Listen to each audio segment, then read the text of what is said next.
long time. I'm Dave, this is George. Haven't seen you guys. Welcome to Eagles season review. We may touch on playoffs.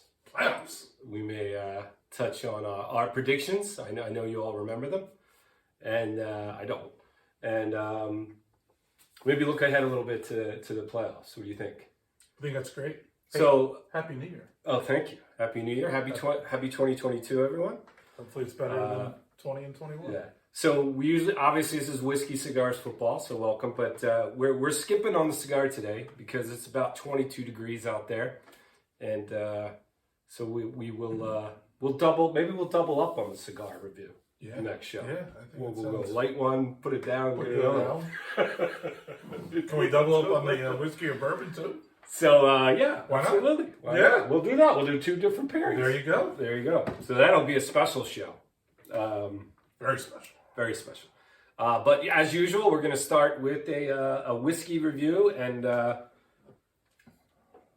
we have Basil Hayden, which is a Kentucky straight bourbon whiskey. Yeah. It's artfully aged, which is different than non-artfully aged. I mean, those, yeah. I mean, look at that bottle. It's beautiful. It is. It's a new bottle. It is a new bottle by Basil Hayden. I like it. It is beautifully done. Out of the cork, it's classy. All right. So Kentucky, what's this run, George, approximately? So usually it's about $40. Sometimes you can find it a little bit cheaper. I think it's a nice value bourbon for that price. Very smooth. Very smooth. Very smooth. You can kind of taste a little caramel, depending on how you pronounce that. I think it's I want to say cherry. It's a little it's like a sherry or smoky. Maybe a vermouth, something in there that gives it that flavor. I don't really know. Is, I like should it. have. It's a nice smooth Yeah, drinking, very smooth. bourbon, and it's a nice value bourbon. I mean, you could always go out and buy an $80 to $100 bourbon, and there are better ones out there. But for $40, and usually they're on sale for a little cheaper than that. I think it's an excellent value. Yeah, so, and a good easy drink in bourbon, especially if you're just starting out in the bourbon adventure. That's this would be a nice one to start with. So I think the one thing about it is it's sweet, right? It's got a sweet flavor. It's dried fruit, charred oak, but you can definitely taste the sweetness in it, which makes it smoother. Right? I think that's outstanding. You can read. We weren't sure about that. So it's very well done. And like you said, for $40, you can't beat it. No, absolutely not. You usually don't get any complexity for $40, like at all. No, most of your $30 to $40, they're more of a, to me, if you're making old fashions or Manhattans or a mixer type. So this is kind of a nice little easy drinking, just a couple ice cubes. Yeah, you definitely don't need to.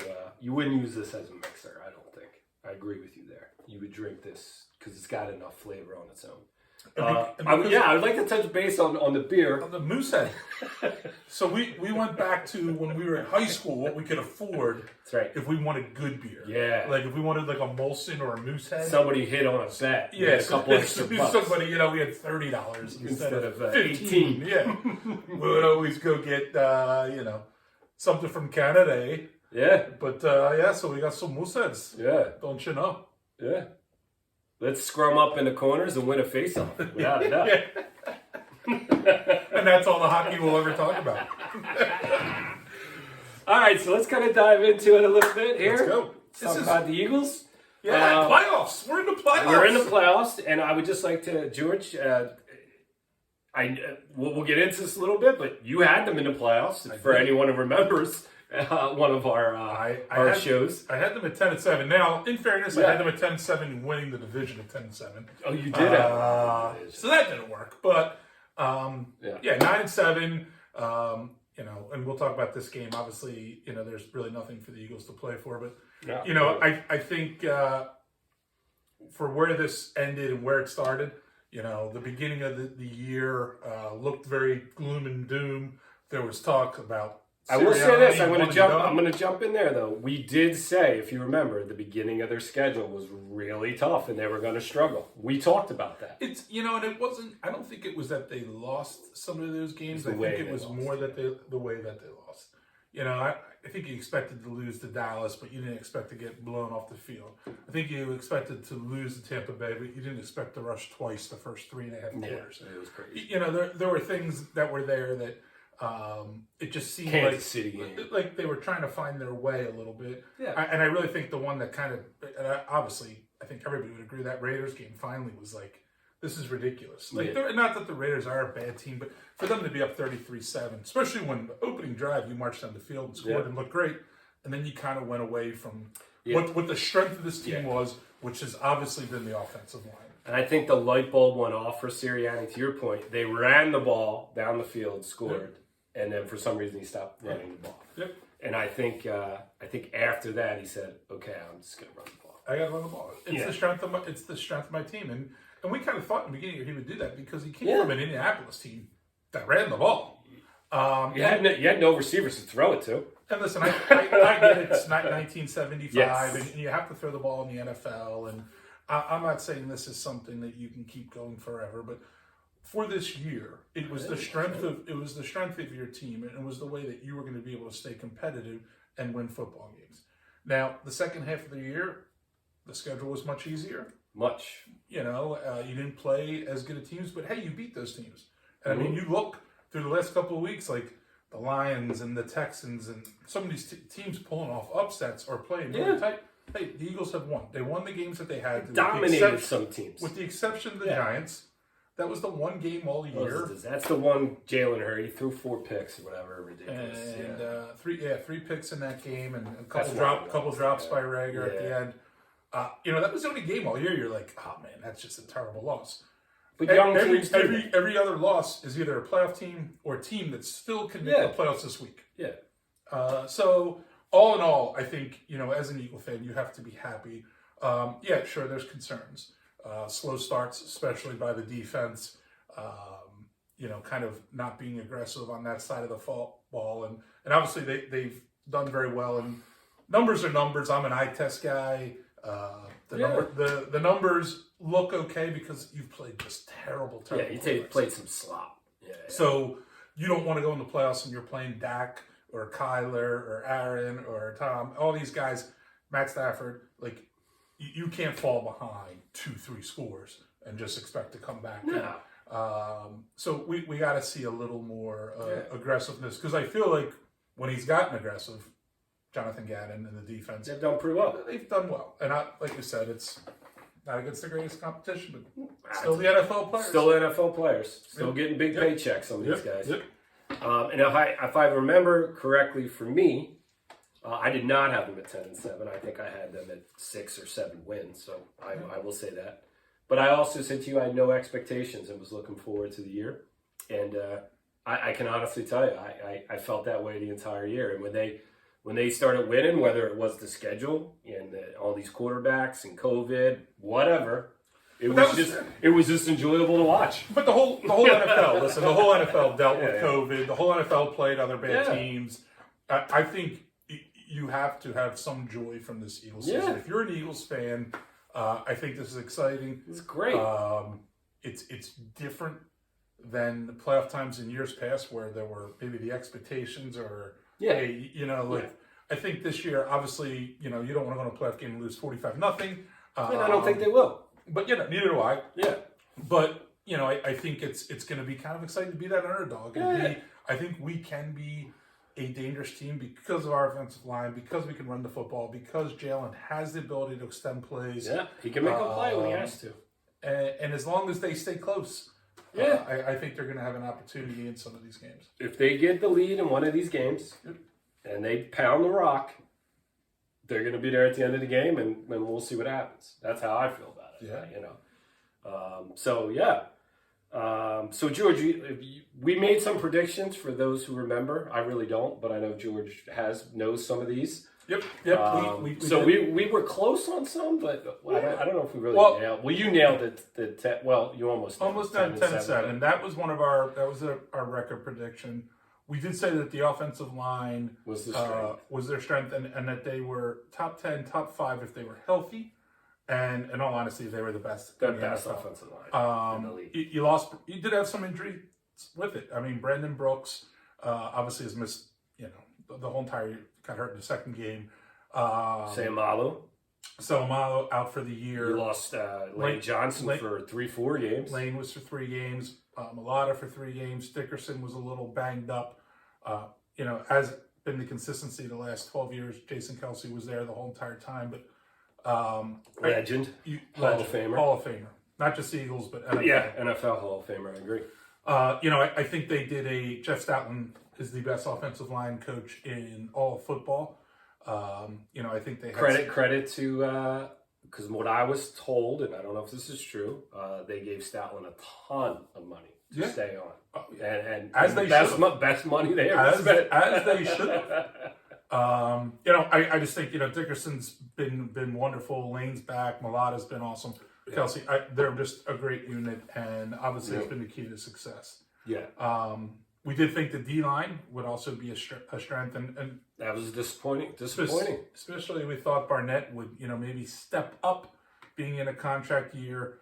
And he how many sacks does he have? 3, 4? Yeah. If maybe. I think Sweat leads the team with 7.5. I think Hargrave has 7.5 too. Hargrave had a very strong first half of the year. And he played well a little bit lately. Cox has played a little better lately. Yeah. You lost Brandon Graham.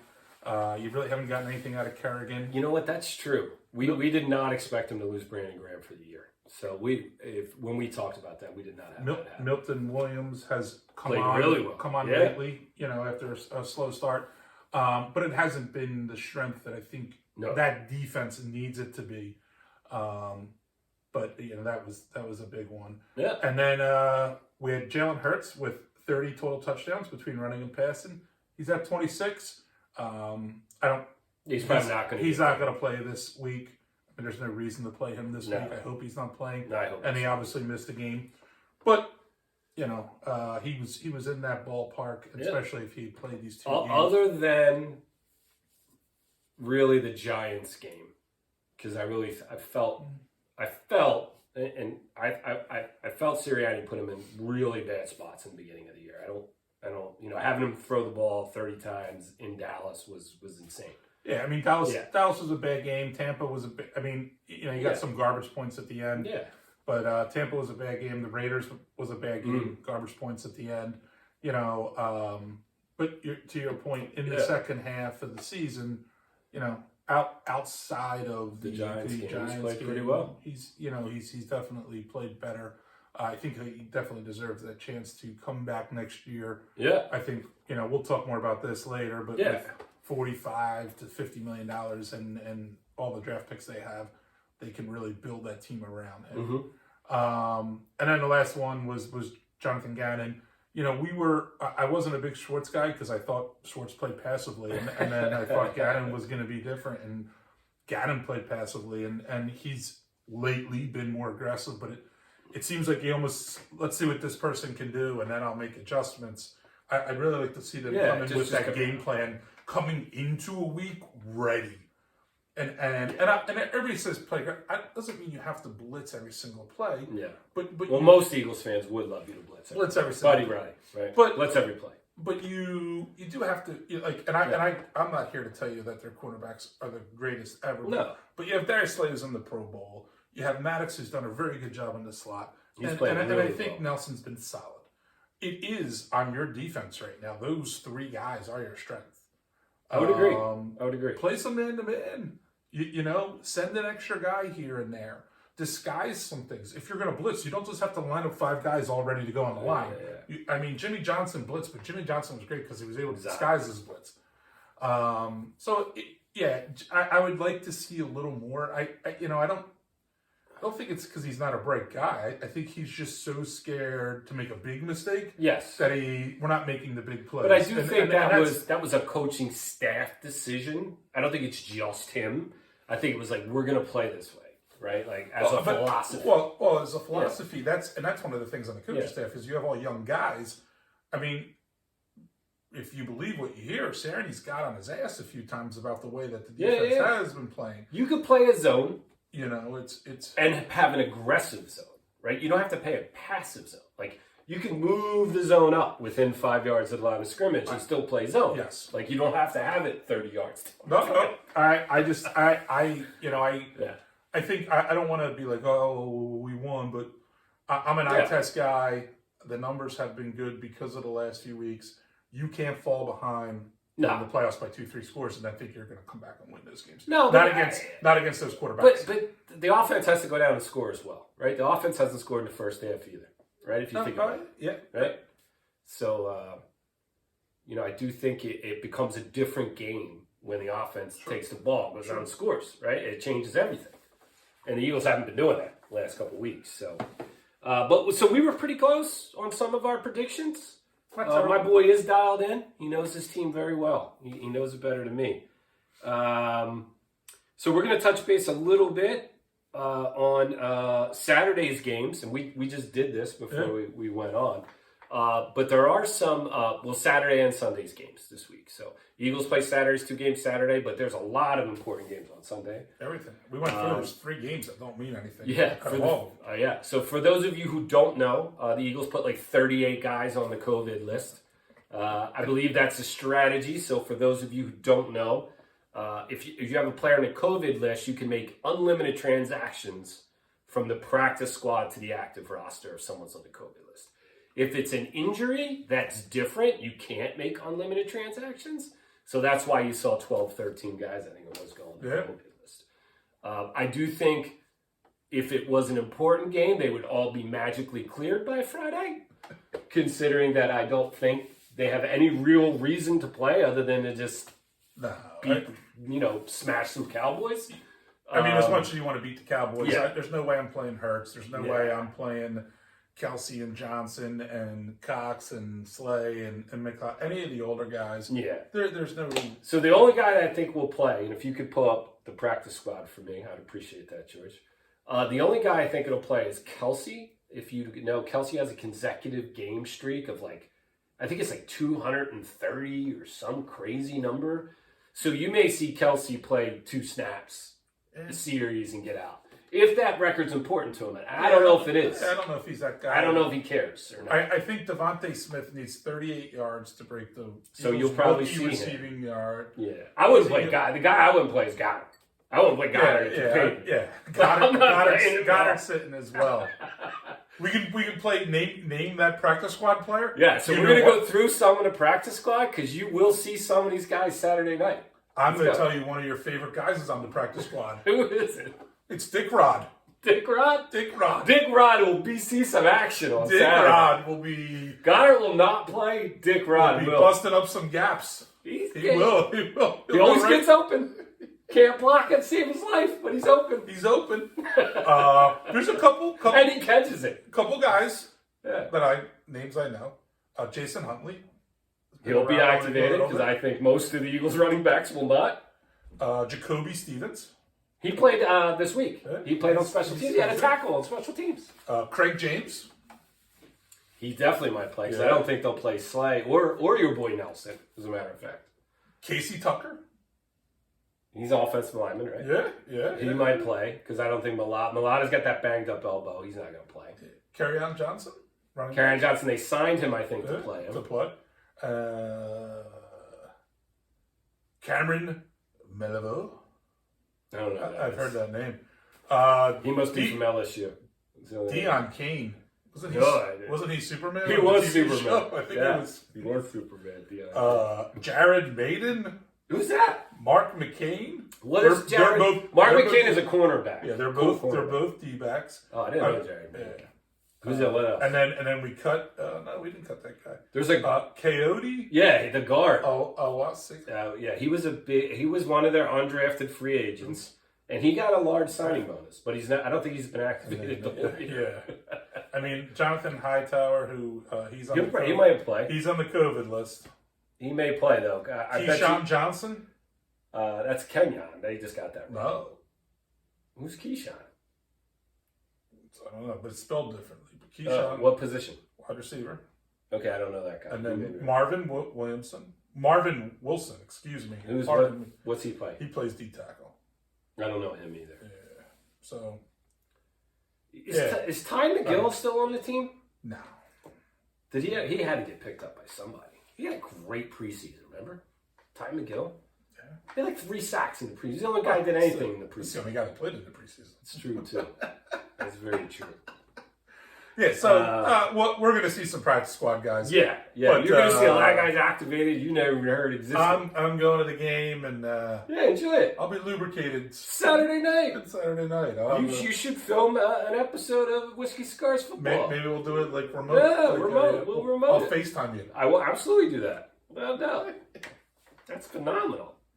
No, you should enjoy yourself. Yeah, I mean, this game's... Whatever. Just start saying Dallas sucks and yell at every Dallas player that you come across. All right, I'll do just say vicious things. Not vicious, but cleverly irritating. Do you know what I bought today? You bought a Dallas Sucks t-shirt. I boutt a plastic flask. We're going all 2002. You can't get in with it. You can't get a glass, but you can get plastic in? Well, if plastic falls, it doesn't break. I don't know. It doesn't make as much noise as my hope. And it has 16 ounces. There's various places that you can hide a plastic flask. Is that true? You got to put it in your junk. I mean, there's no other. You go prison wise and put it up in a what? But, that's what I was thinking. In the front or the back. You got to go one or the other. You can't put it. Who's getting it out of the back? This isn't, a very close friend. We're not making toilet bowl wine here. I mean, Jesus Christ. Oh, it's disgusting. Now, listen. It's going to be filled with bourbon. So 16 ounces. It's a 16-ounce one. I think the Dallas players that play, and Dallas is saying, by the way, they're going to play their players. They want to win the game. Yeah. Because that way they get an extra home game or something. I mean, and that's the thing. That 2 seed matters. The 3 and 4, not as much. But the 2 seed, you get 2. Obviously, you got to win the first game. Yeah, but then you get another home game. 2 home games. Yeah. So that 2 seed becomes, and the Rams play the 49ers, who the 49ers have to win to get in the playoffs. So it's not a cake game for them. Oh, no, by no means. I would think, I didn't look at the point spreads yet, Tampa, but I think the Niners are favored in that game, actually. You would think Tampa easily dispatches the Panthers. But you don't know how interested Tampa's going to be in that game. No, if Tampa's playing for the 2-2, if the Rams lose, because the Tampa beat the Cowboys. So now you got to look at the timing, and we just went through this. What time do all these teams play? They all playing at the same time? Well, that's why I think they all play at the same time. I think that's why Dallas is playing tonight. They kind of figure. It's why Kansas City's playing. They kind of figure something. Okay, I got you. So the one thing else we wanted to talk about is the Eagles have, from my understanding, and they have 4 possible teams that they'll play in the first round. So we'll go through them, right? Green Bay's the 1 seed. You're not playing them. So it'll be Tampa, the Rams, as you mentioned, Cardinals, or Dallas, right? They'll play one of those 4 teams. Cardinals, real long shot. But it's a possibility. Like you said, 78 different things have to happen, but it could happen. Yeah. But if you were picking and you had a choice who the Eagles would play, who would you pick, and why would you pick that team? I mean, there's no great matchup for them. You're going to be the underdog. You're going to be on the road. You're going to be all that. I mean, the diehard Eagles fan of me wants to go to Dallas and beat Dallas. That's what I want. Yeah, it would be beautiful. I think if you're going ranking last, I know they're beat up. They're beat up on defense. They're beat up on offense, but still not super keen on playing Tom Brady. I don't remember a lot of times him losing in the first round of the playoffs. So we don't have Brandon Graham. So yeah, the only Eagle defensive player to make a play in that game. What did he pass for 550 yards? It's something crazy.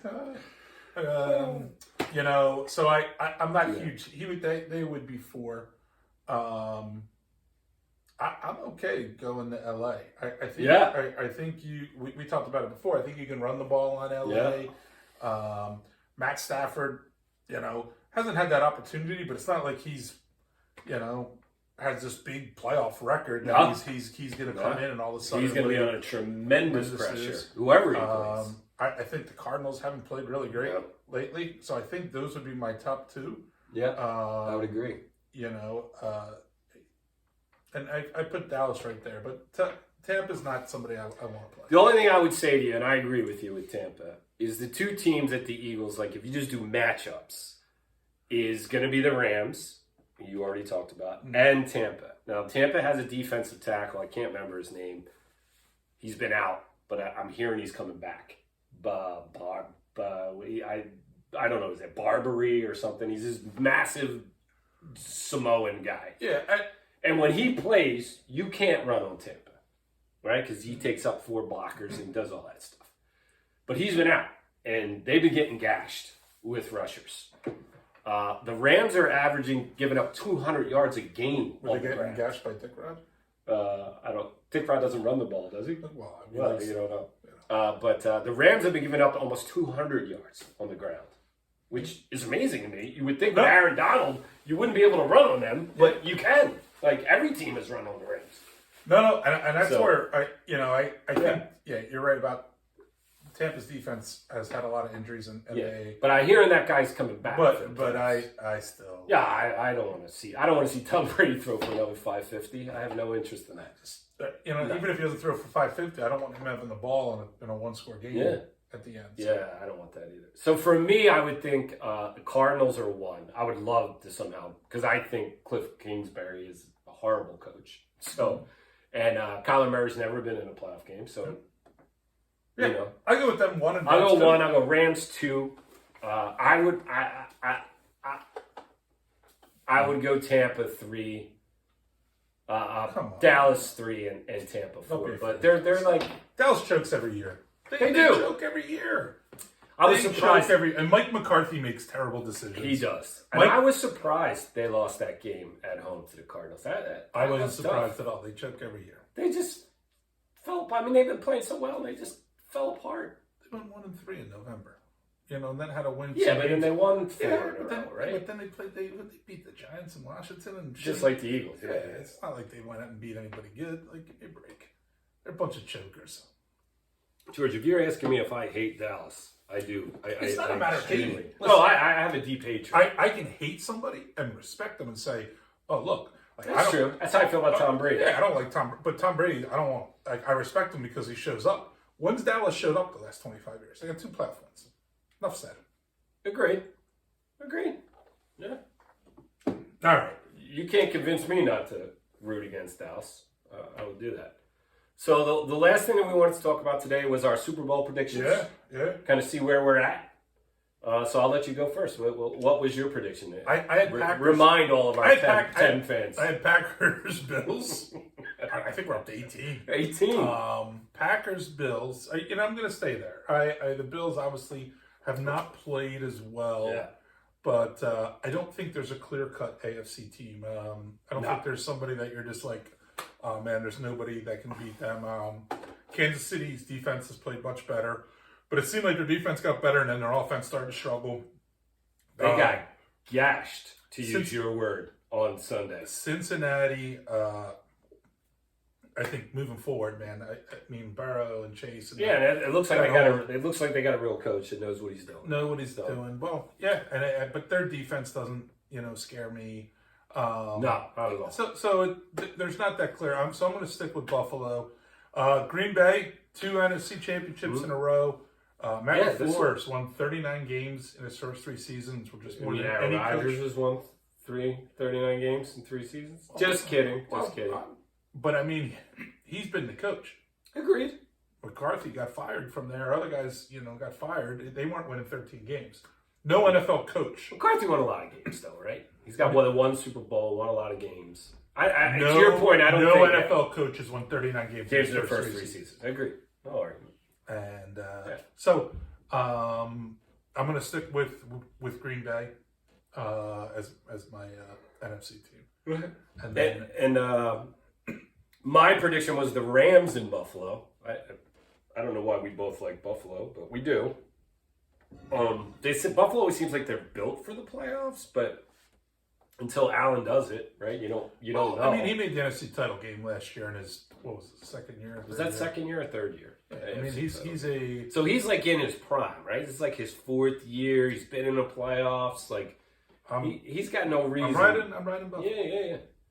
But I had the Rams, and I did not think their defense was going to be this bad. It is. I didn't see that coming. They're all in. They traded every draft pick they had. Draft pick they have literally no draft for the next 3-4 years. They're totally capped out. Yeah. I respect them for going for it. Yeah. I mean, you got to respect them, right? Yeah. You're going to trade everything for Matthew Stafford. You might as well go for it. Go for it. But I think you still have the chance of Aaron Donald and Von Miller. Like, he's played better lately, Von Miller. He hasn't done too much since they got him. I don't know if he's hurt. So you still got the Rams, right? Stop coming at home. Well, I just want to have a discussion. So I'm going to, of course I'm going to stick with my prediction. I'm going to stick with the Rams. Okay. What else am I going to do? I'm not going to change it. You want me to change to go Green Bay? I don't say you should do that. I mean, you do. I'm not doing that. All right, fine. Green Bay seems to be the best team in the NFL right now. But I mean, he choked last. We talked about this last year. For those of you who don't remember, 5-point favorite against Tampa at home. Brady throws 2 picks in the red zone. Just so for you that don't remember, and they still lost. Packers still lost to the Buccaneers. You said the Packers or the Packers? What did I say? I thought you said the Packers. The Packers. The Packers still lost to the Buccaneers. Listen. And I don't know how. And somehow Aaron Rodgers got a pass, by the way. Nobody said a word about it. It wasn't Aaron Rodgers' fault. It must have been that LaFleur guy's fault. Must have been his fault. You can throw interceptions. You can make bad State Farm commercials, but you just can't be vaccinated. Not vaccinated. Yeah, right. Then people give a shit. And, hey, I'm not saying... But if I said to you, the Packers are going to have a home game. I think they won 12 games last year, to your point. They're going to have a home game. 13 games. 13 they won last year, too? Wow. They're going to have a home game. They're going to be favored. It's going to be, I think it was 18 degrees. And Brady's... We know Tampa can win under the 40 degrees. Yeah, we know that. And Brady's going to throw 2 picks in the red zone, and they're still going to win the game. You would never bet that. You would have said, no possible way. There's no way the Packers lose that game. Would you agree with that statement? I would agree. What do you want me to say? I don't know. I'm just saying. I'm still going Packers. I agree. Matt Stafford's done so much. But Aaron Rodgers got a complete pass. Well, you're a Hall of Famer. Do you know what I mean? I think if Tom Brady would have done that, he would have been under more scrutiny than. I disagree. I disagree with you. People would have been saying, "What was wrong with Brady?" I don't remember any of that last year. What was wrong with Rodgers? Nobody said a word. It was like, "Hey, they lost another NFC Championship game at home. Who cares?" What do you care? I think if you got, what do you mean? You're Aaron Rodgers. You're Aaron Rodgers. You're going to win that game. You should win that game, but you've done a lot in your career. I'm not saying he hasn't. He has lost a lot of NFC title games. He does. He has. Yeah, I mean, he's lost like 5 of them, I think. He's lost a lot. 5. At home, he's lost a couple. You're not supposed to be able to beat Green Bay in January. He lost, right? You're not supposed to be able to beat Eli. Michael Vick ended that. That was like they never lost at home, and Vic beat them back in the day. Yeah. And now they've lost quite a few.